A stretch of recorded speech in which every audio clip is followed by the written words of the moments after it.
Listo. Amigos, amigas de Radio Púrpura, amigues de Radio Púrpura, estamos en este momento con Ana Cristina Vera Sánchez. Ella es coordinadora de litigio estratégico de la organización Surcuna y representante del movimiento Justa Libertad. Ustedes ya la conocen, es una permanente amiga, compañera que está dialogando con nosotros desde Radio Púrpura, que de todas maneras queremos presentarla. Es abogada y socióloga, es máster en ciencias sociales, coordinadora de litigio estratégico del Centro de Apoyo y Protección de los Derechos Humanos Surcuna, experta en derechos sexuales y derechos reproductivos y activista en temas de derechos de las mujeres por más de 15 años. Estábamos, Ana, hace unos días hablando justamente de lo que pasa con las madres adolescentes, lo que pasa con las madres niñas que se ven obligadas a veces a gestar por presiones de la familia, por presiones de la sociedad, por presiones de los colegios. Conversábamos hace pocos días sobre la dura situación por la que atraviesan.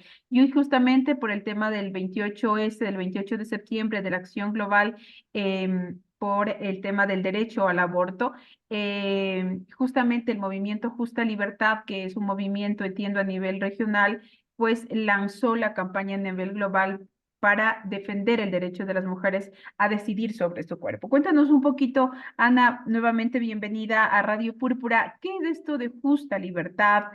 ¿Por qué se levanta la voz a nivel de Latinoamérica, a nivel del Caribe, a nivel de Ecuador? ¿Y cuáles son las luchas que ahora se emprenden con Justa Libertad? Bienvenida.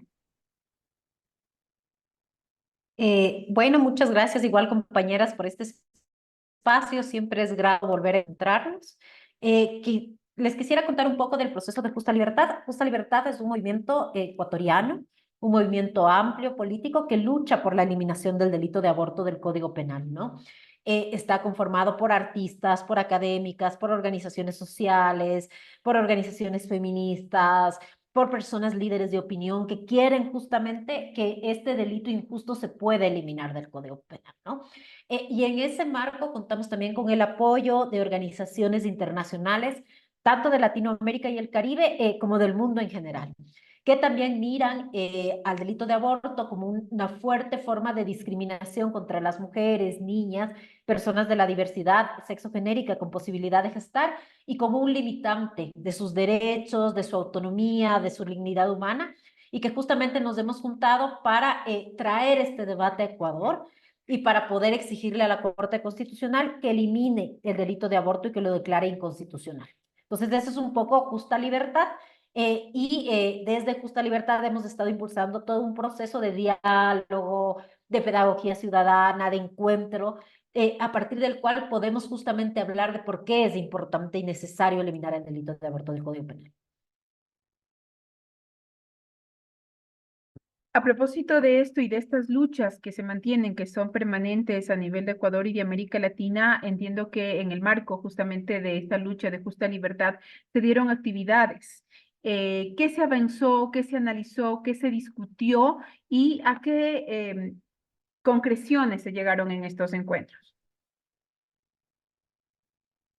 Bueno, les cuento, compañeras, que el 26 y 27 justamente de septiembre tuvimos un seminario internacional que estuvo enfocado en debatir las razones por las cuales es indispensable eliminar el delito de aborto para garantizar los derechos humanos de las mujeres y su dignidad humana, ¿no? En este seminario tuvimos la participación de ponentes de más de 10 países, digamos, sobre todo de Latinoamérica y el Caribe, pero también del mundo. Tuvimos ponentes que vinieron también, digamos, de Estados Unidos, de Canadá, que vinieron a aportar también con sus reflexiones y sus experiencias sobre la importancia de trabajar en la eliminación de este delito, ¿no? Tuvimos 10 mesas, las mesas estuvieron centradas en debatir los impactos de la penalización del aborto para la salud mental de las mujeres, cómo la existencia del delito de aborto genera desigualdad y discriminación estructural contra determinados grupos de mujeres también. Hablamos de derecho internacional de derechos humanos, de criminalización de mujeres por aborto, la importancia de que el aborto sea reconocido como un derecho, de cómo debería regularse, y también vimos y aprendimos de los procesos tanto de activistas de la región para eliminar el delito de aborto del Código Penal, como de jueces, juezas y académicos que analizaban estos procesos, ¿no? Entonces, la idea era justamente poder compartir argumentos, poder discutir sobre esta temática tan importante. Y efectivamente, lo que hemos hecho es ratificar la voluntad que tenemos de eliminar este delito y la importancia y la urgencia de hacerlo, ¿no? Y efectivamente la importancia de mostrarle a la Corte por qué desde todas estas aristas, desde todas estas razones, es fundamental que se elimine el delito de aborto del Código Penal, ¿no? Muchas de las personas que participaron, digamos, en el seminario internacional también han presentado amicus curiae, que es un mecanismo súper innovador y democrático de participación, digamos, a partir del cual uno le dice a la Corte por qué piensa que tiene que fallar de determinadas formas dentro de una causa, ¿no? En el caso concreto, lo que queríamos es que se determine cómo se debe fallar, digamos, en esta demanda que tenemos, que es la 2224I, para eliminar el delito de aborto del Código Penal. Y lo que hemos logrado es una gran movilización internacional, ¿no? Y a partir de este diálogo que más gente se sume a pedir la eliminación de este delito, ¿no? El seminario fue un espacio muy bonito porque nos permitió encontrarnos a mujeres y personas de las diversidades sexogenéricas de todo el país y discutir sobre aborto, discutir las razones, discutir cómo, digamos, vivimos la existencia del delito de formas distintas, ¿no? Las mujeres de Esmeraldas, las mujeres de la Amazonía, las mujeres de Cuenca, las mujeres de Azogues, de Azuay, y cómo el tema de aborto es un tema tan cotidiano para todas y por qué es tan importante que sigamos luchando, digamos, porque se elimine el delito y porque haya acceso real y efectivo a servicios de salud para todas, todes, todos, ¿no? Entonces, eso fue un poco lo que debatimos, lo que logramos construir y, por supuesto, sentimos que cada vez el movimiento Justa Libertad se fortalece más y efectivamente va caminando, digamos, con mucha más fuerza a la construcción del objetivo político, que es la eliminación del aborto del Código Penal. Querida Ana, si las realidades están allí, si las estamos viendo, si las estamos debatiendo, si están presentes en todas las regiones de nuestro país, ¿qué es lo que está frenando justamente para que la normativa, para que la ley ampare a las mujeres en su derecho de decidir sobre sus cuerpos? Bueno, en realidad lo que yo primero que diría sobre lo que frena es que existen, digamos, una forma de discriminación estructural contra las mujeres, ¿no? Que está en todos los segmentos de la sociedad y que ha permitido históricamente el control de la vida reproductiva de las mujeres. Las mujeres somos vistas, digamos, como ciudadanas de segunda, sin dignidad humana, que podemos ser instrumentalizables. Y esta es una creencia que se ha reproducido, si quieres, a partir del uso del derecho penal durante generaciones y generaciones.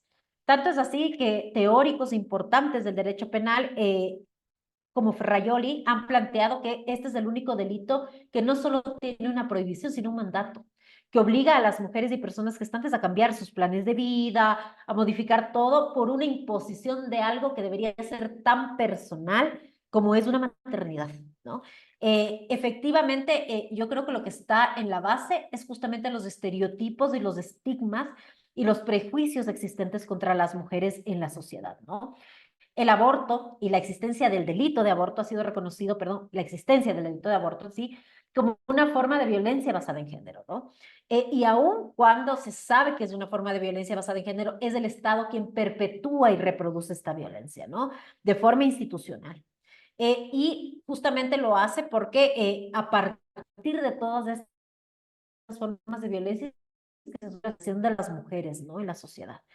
Y, por supuesto, para generar un gran cambio social, como modificar la forma como históricamente las mujeres hemos entendido, hemos sido entendidas en la sociedad, atacar y eliminar los prejuicios y estereotipos de género existentes, uno de los pasos, no el único, es lograr activamente que la decisión sobre nuestros cuerpos, nuestras maternidades, nuestros proyectos de vida, no esté, digamos, superditada al derecho penal, que es la forma de coacción más fuerte que tiene el Estado, ¿no? Entonces, lo que yo te decía, ¿no? Pienso que en la falta de voluntad política para cambiar las leyes, para eliminar un delito que ya está probado que es absolutamente discriminatorio, que es absolutamente no proporcional, que atenta contra todos los derechos de las mujeres y personas gestantes, lo que está en la base es justamente estos prejuicios, estos estereotipos, estos conceptos de género que lo que hacen es reproducir la discriminación contra las mujeres y personas gestantes, generar desigualdades también entre mujeres y personas gestantes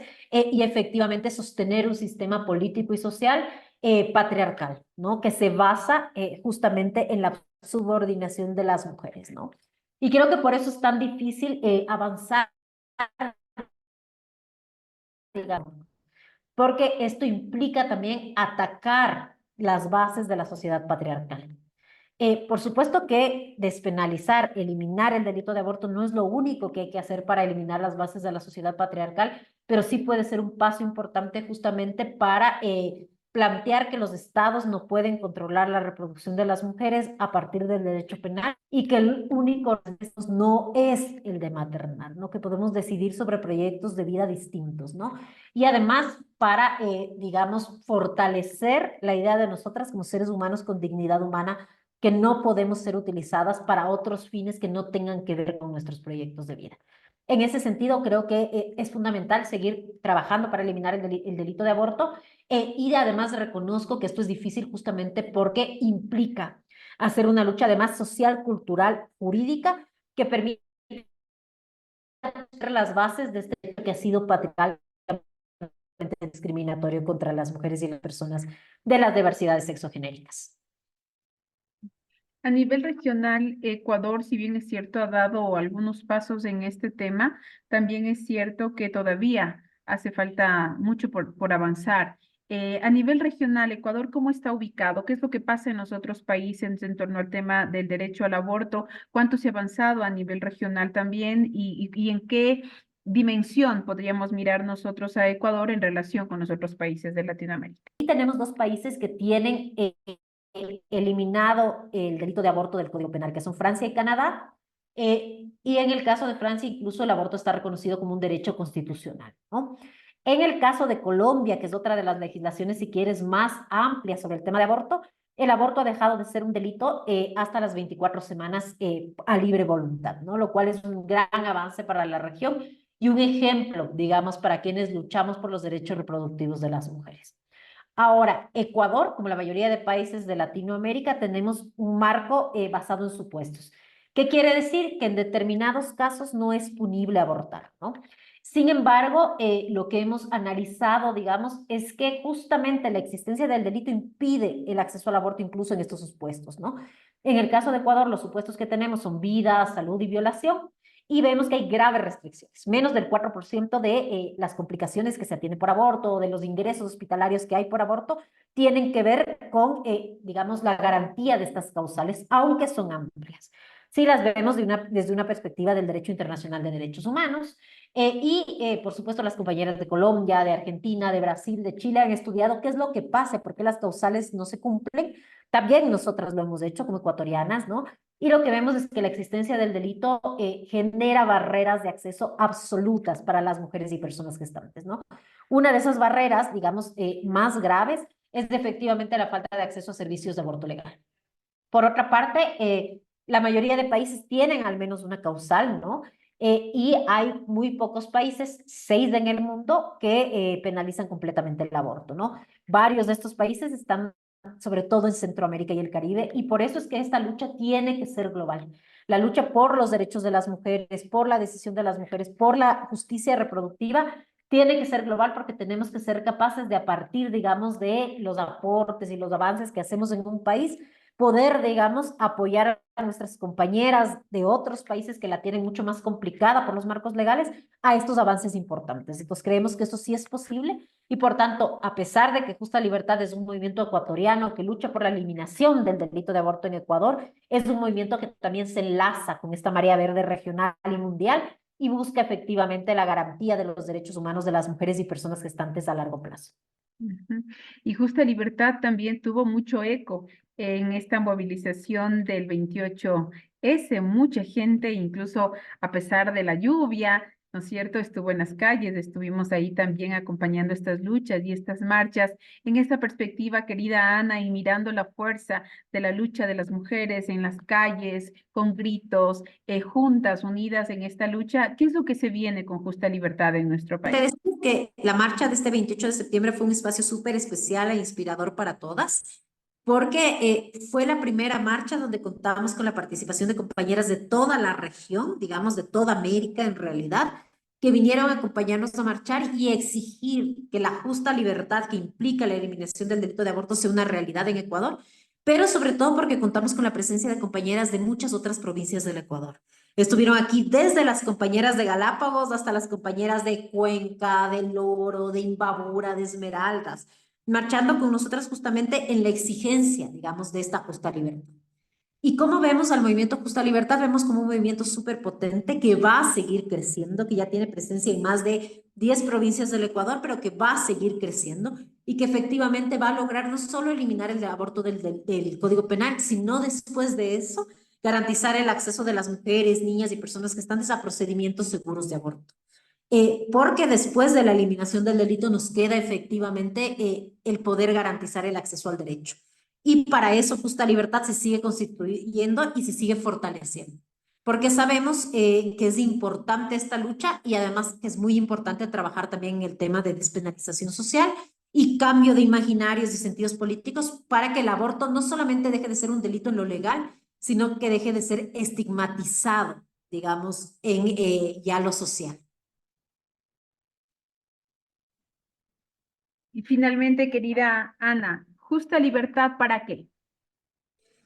Justa libertad para decidir, justa libertad para abortar, justa libertad para que la dignidad de las mujeres, niñas y adolescentes se respete y justa libertad para que el aborto, para que la penalización del aborto deje de existir y dejemos de vivir injusticia reproductiva. Todas las mujeres y personas gestantes, pero sobre todo aquellas más empobrecidas, históricamente discriminadas, que son las que más barreras atraviesan cuando el aborto es un delito. Bien, muchísimas gracias. Queremos agradecerle mucho a Ana Vera por siempre estar presente en los espacios de Radio Púrpura, hablando de estos temas que nos convocan de manera permanente. Muchas gracias, querida. Muchas gracias también.